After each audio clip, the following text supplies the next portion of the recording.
ഈശോ മിശിഹായ്ക്ക് സ്തുതിയായിരിക്കട്ടെ. ആത്മീയ ഭോജ്യത്തിൽ നാം ഇന്ന് വിചിന്തനം ചെയ്യുന്നത് ഉണ്ണിക്ക് ഒരു ഉമ്മ കൊടുക്കാൻ നമുക്ക് ചെയ്യാവുന്ന മറ്റൊരു പ്രധാനപ്പെട്ട കാര്യം. അതാണ് വീമ്പ്, പൊങ്ങച്ചം എന്നിവ നമ്മുടെ ജീവിതത്തിൽ നിന്നും സമൂലം മാറ്റി നിർത്തുക. ഈ ഒരു തീരുമാനമെടുക്കാൻ നമുക്ക് സാധിച്ചു കഴിഞ്ഞാൽ നമ്മൾ ചെയ്യുന്നത് ഉണ്ണീശോയ്ക്ക് കൊടുക്കുന്ന വളരെ നല്ല മനോഹരമായ ഒരു ഉമ്മയായിരിക്കും. കാരണം വീമ്പ്, പൊങ്ങച്ചം ഈ രണ്ട് കാര്യങ്ങൾ കൃപ ചോർത്തുന്ന തുരങ്കമായിട്ട് നാം കാണണം. ഞങ്ങൾക്ക് ഒരിക്കൽ ഒരു സംഭവം പറഞ്ഞത്, വലിയ പാടശേഖരം നെല്ലൊക്കെ ഇങ്ങനെ വിളഞ്ഞു കിടക്കുകയാണ്, പാകമായി വരുന്നു, കൊയ്യാൻ ആയിട്ടില്ല. ആ സമയത്താണ് ഒരു വെള്ളപ്പൊക്കം വന്നിട്ട് മട വീണു. എന്ന് പറഞ്ഞാൽ ഈ വരമ്പിൻ്റെ ഏതെങ്കിലും ഒരു ഭാഗം അത് തള്ളിപ്പോയി കഴിഞ്ഞാൽ മട വീണു. അപ്പോൾ അതിലൂടെ വെള്ളത്തേക്ക് കയറും. അങ്ങനെ കുറച്ച് നാളൂടെ കഴിഞ്ഞിരുന്നെങ്കിൽ കൊയ്തെടുക്കാമായിരുന്ന നല്ല ഒരു നെൽപ്പാടം കംപ്ലീറ്റ് ആ നെല്ല് നശിച്ചു പോയി.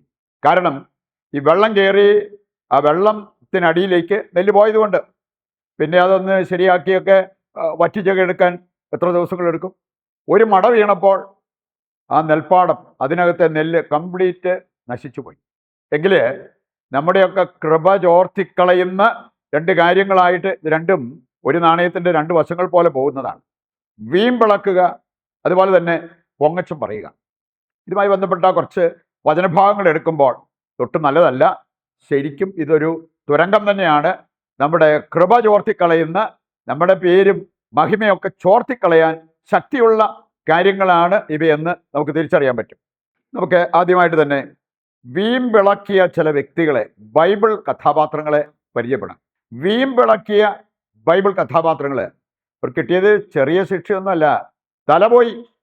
കാരണം ഈ വീമ്പിളക്കിയത് മൂലം ദൈവദൂഷണം പോലും പറയാനുള്ള ധൈര്യം കാണിച്ചു.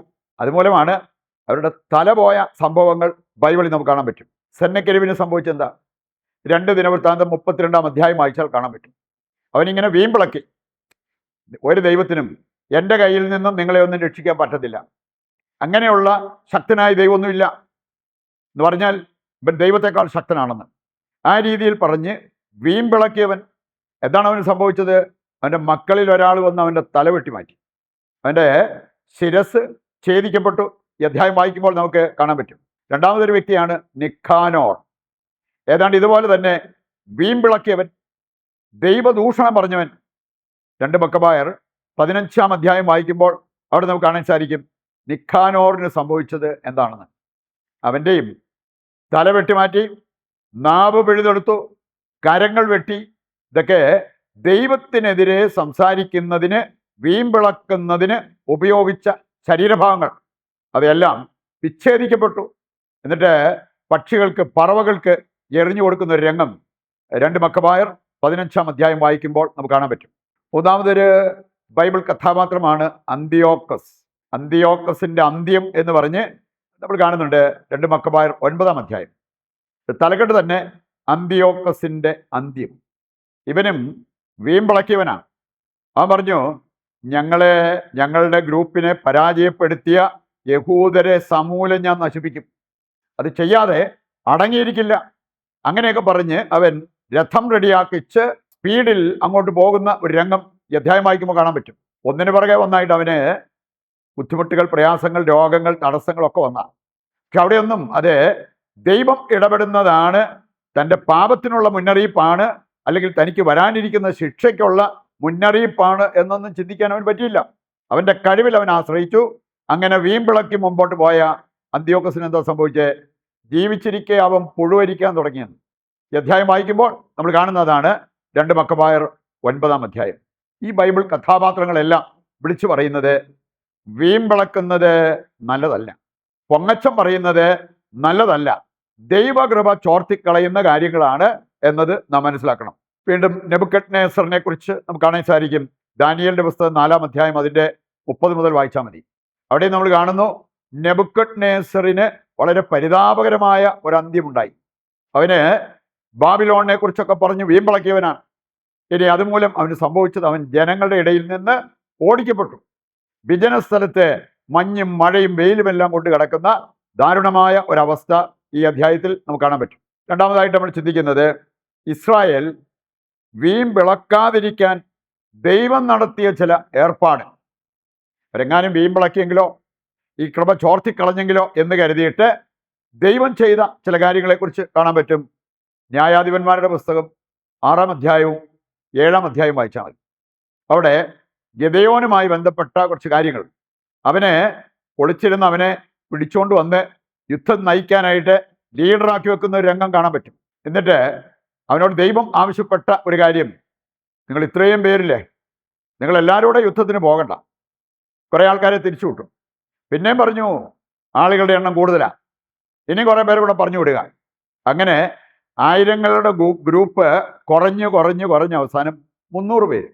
അതും ഈ പട്ടി വെള്ളം നക്കി കുടിക്കുന്നത് പോലെ അരുവിയിലേക്ക് ചെല്ലുമ്പോൾ അവിടെ വെള്ളം നക്കി കുടിക്കുന്ന ഒരു 300ഓളം പേരെ കാണും. അവർ മാത്രം മതി. എന്തായിരുന്നു ഇങ്ങനെ ഒരു അറേഞ്ച്മെന്റ് കർത്താവ് നടത്താനുള്ള കാരണം? വായിക്കുമ്പോൾ നമുക്ക് കാണാൻ സാധിക്കും. 7-ാം അധ്യായത്തിൻ്റെ 2-ാമത്തെ വചനം. അവിടെ പറഞ്ഞിട്ടുണ്ട്, ഒരുപാട് ആളുണ്ടെങ്കിൽ ഇത് കഴിഞ്ഞ് യുദ്ധം ജയിക്കുമ്പോൾ നിങ്ങൾ പറയും, നിങ്ങൾ വീമ്പിളക്കും, ഞങ്ങളുടെ ആൾബലം കൊണ്ട് ഇത് സംഭവിച്ചു. അത് വരാതിരിക്കാനാണ് ഇങ്ങനെ ഒരു അറേഞ്ച്മെന്റ്. നിങ്ങളുടെ ആൾബലമല്ല, ദൈവമാണ് യുദ്ധം നയിക്കുന്നത്, വിജയിപ്പിക്കുന്നത് എന്നവരെ ബോധ്യപ്പെടുത്താൻ.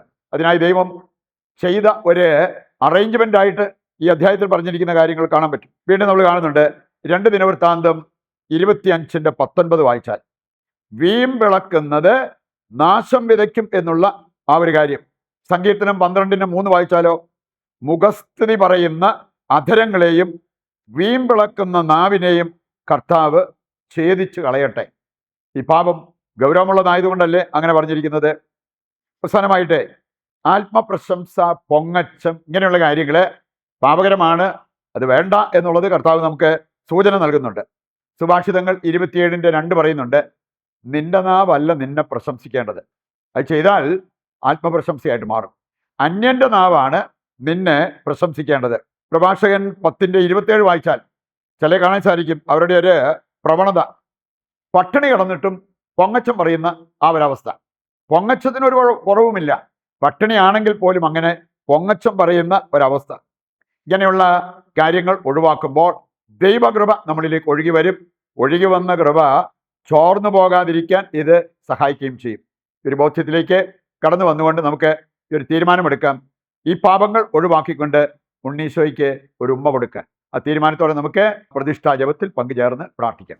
ദൈവത്തിൻ്റെ വചനത്താൽ നമ്മുടെ ഹൃദയങ്ങളെ നമ്മൾ നിറച്ചു. നമുക്കിനി ദിവ്യകാരുണ്യത്തിൻ്റെ ആശീർവാദത്തിനായിട്ട് ഒരുങ്ങാം. നമ്മുടെ എല്ലാ ആവശ്യങ്ങളും, നമുക്ക് ആർക്കെല്ലാം വേണ്ടി പ്രാർത്ഥിക്കാനുണ്ടോ അവരുടെ ആവശ്യങ്ങളും ദൈവകരങ്ങളിൽ ഏൽപ്പിച്ചുകൊണ്ട് താഴ്ന്ന സ്വരത്തിൽ കർത്താവിനെ സ്തുതിച്ച് ദിവ്യകാരുണ്യത്തിൻ്റെ ആശീർവാദം സ്വീകരിക്കാം. യേശുവേ നന്ദി, യേശുവേ സ്തുതി, ഹല്ലേലൂയ ഹല്ലേലൂയ, യേശുവേ ആരാധന, യേശുവേ നന്ദി.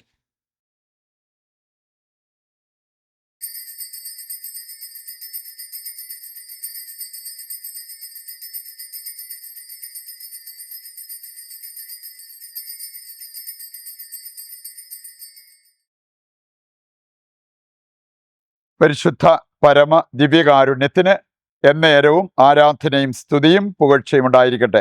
മറ്റൊരു എപ്പിസോഡുമായി നാളെ വീണ്ടും നമുക്ക് ഒന്നിക്കാം. ദൈവം നിങ്ങളെ സമൃദ്ധമായി അനുഗ്രഹിക്കട്ടെ.